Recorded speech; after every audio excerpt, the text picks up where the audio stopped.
शरद पवार असतील किंवा उद्धव ठाकरे असतील, पक्ष फोडले हो त्यांचे, आमदार फोडले, खासदार फोडले.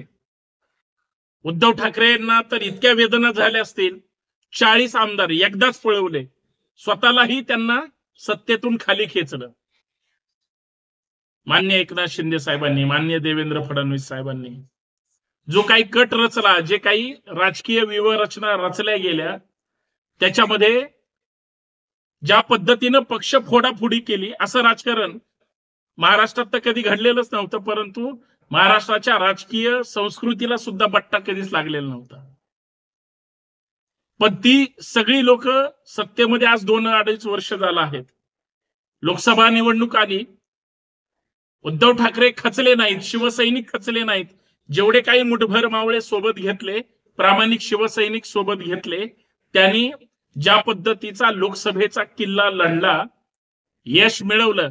अहो सगळं म्हणजे एक राजकीय वादळ आलं, ते मतलबी वादळ होतं, स्वार्थी वादळ होतं, जे दिल्लीकडून आलं, सुरत मार्गे गुवाहाटीला घेऊन गेले.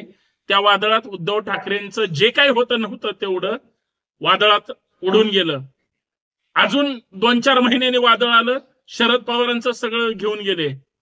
वयाच्या 84 वर्षाच्या त्या राज्याच्या, देशाच्या महान नेत्याला त्रास देण्याचं काम त्यांच्याच पुतण्याकडून झालं आणि उद्धव ठाकरेंना त्यांच्या शिवसैनिकांकडून झालं.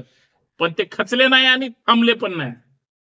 प्रामाणिकपणे ती सगळी परिस्थिती हाताळली. लोकसभेचा परफॉर्मन्स इतका भारी दाखवला की 10 जागा घेतल्या शरद पवारांनी, 8 जिंकल्या. उद्धव ठाकरेंनी सुद्धा 9 जागा जिंकल्या. भाजपची आणि अजित पवारांची लोकसभेच्या निवडणुकीत धुळधाण उडवली. साधी गोष्ट नाही मित्रांनो.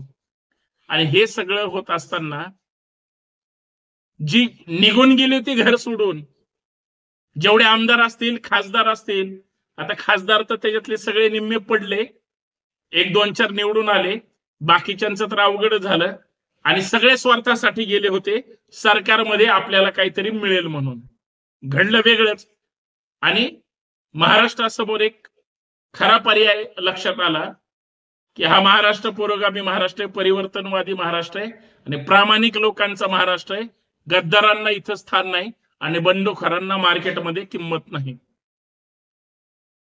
महाविकास आघाडी निर्माण झाली, ती ताकदीनं लढली आणि जिंकली.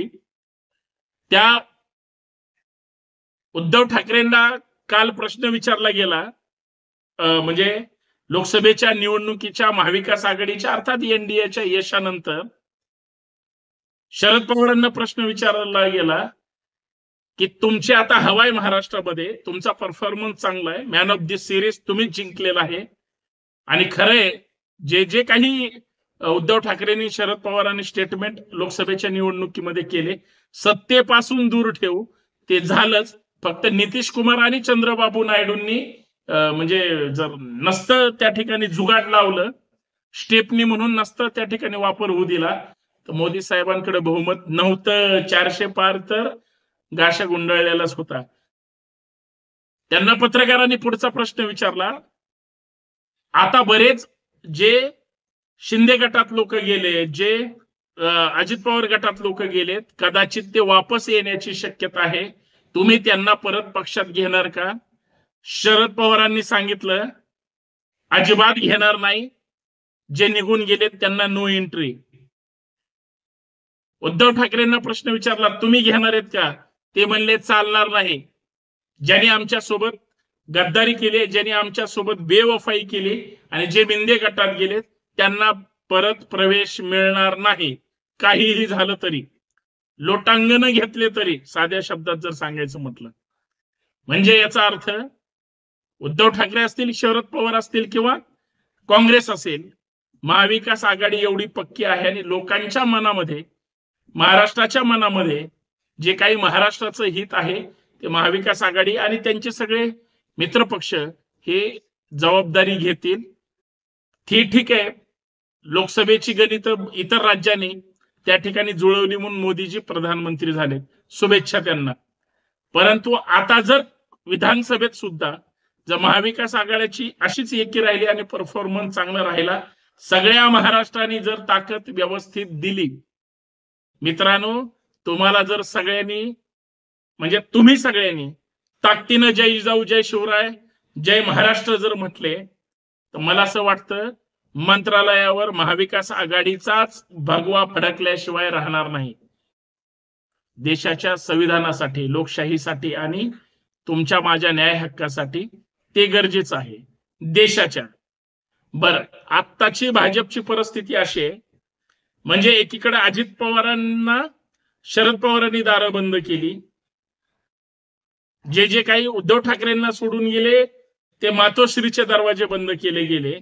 आज अजितदादा सारख्या नेत्याची जे राज्यातल्या 2 नंबरचं पद आहे, भाजपचेच सगळे आमदार बैठकीत सांगतात की अजित पवारांमुळे आपल्याला मतं मिळालेली नाहीत, आपले उमेदवार पडले, आपल्याला कुठला फायदा नाही झाला, मग त्यांना सत्तेत ठेवायची गरज काय?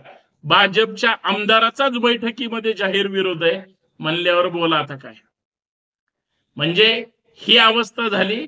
इकडं पक्ष फोडून, आमदार पळवून, खासदार पळवून तिकडे जाऊन, म्हणजे ते नाही का फुफुट्यातून उठला आणि धुरळ्यात गेला असं म्हणायला अवस्था काय सांगता येणार नाही. सांगायचा मुद्दा एवढाच आहे. बघा मित्रांनो, महाराष्ट्राचं राजकारण कसं असतं. या देशासाठी महाराष्ट्रातले सगळे सर्वपक्षीय नेते, महाराष्ट्राची अस्मिता आहे, सर्व पक्षीय. मग ते भाजपचे असू द्या, उद्धव ठाकरे म्हणजे शिवसेनेचे असू द्या, काँग्रेसचे असू द्या, मनसेचे असू द्या, कुठल्याही पक्षाचे, सगळ्या गटाचे असू द्या, संभाजी ब्रिगेड पर्यंत सगळे, प्रत्येक जण आपल्या आपल्या पद्धतीनं प्रामाणिकपणे काम करतोय आणि महाराष्ट्राच्या हितासाठी, राष्ट्राच्या हितासाठी काम करतोय. विचारधारा वेगळी असू शकतात, पक्ष वेगळे असू शकतात, मतभेद असू शकतात, पण एखाद्याचं घर फोडणे, पक्ष फोडणे, आमदार फोडणे, घाणेरडं राजकारण करणे आणि लोक आपल्या कळपात येत नाही, आपल्या सोबत येत नाही म्हणल्यावर त्यांना भीती दाखवणे, ईडी, सीबीआय, इन्कम टॅक्स, हा म्हणजे जो एक पुरुषार्थ असतो, एक स्वाभिमानी वृत्ती असते किंवा एक लढवय्या वृत्ती असते, ती अजिबात नाही. लोकांना घाबरून तर कुणी पण काय पण करेल ना, पण ते किती दिवस टिकणार आहे? आज हे टिकतंय का? आज जर भाजपमध्ये शिंदे गट, अजित पवार गट आणि देवेंद्र फडणवीस साहेब म्हणजे भाजप, हे सगळे तिघं एकत्र आहेत, युती नावाने ते सरकार चालवतात, त्यांच्यातच आलबेल नाही, मतभेद आहेत, तर बाकीच्यांचं काय घेऊन बसलाय? आणि म्हणून ह्यांना नो एंट्री आहे, कारण तिकडेही यांचं काय होणार नाही आणि उद्या त्या सगळ्यांचं करिअर अंधारमय आहे, म्हणून इकडे सुद्धा त्या सगळे दरवाजे बंद केलेत. आणि अजून काय घडतंय भविष्यात महाराष्ट्रात आपल्याला पाहायचंच आहे. तोपर्यंत आपण विचार करत राहू आणि पाणी तापत राहू देऊ. पटतंय ना तुम्हाला? जास्तीत जास्त शेअर करा, सबस्क्राईब करायला विसरू नका. धन्यवाद. सत्य की जय हो.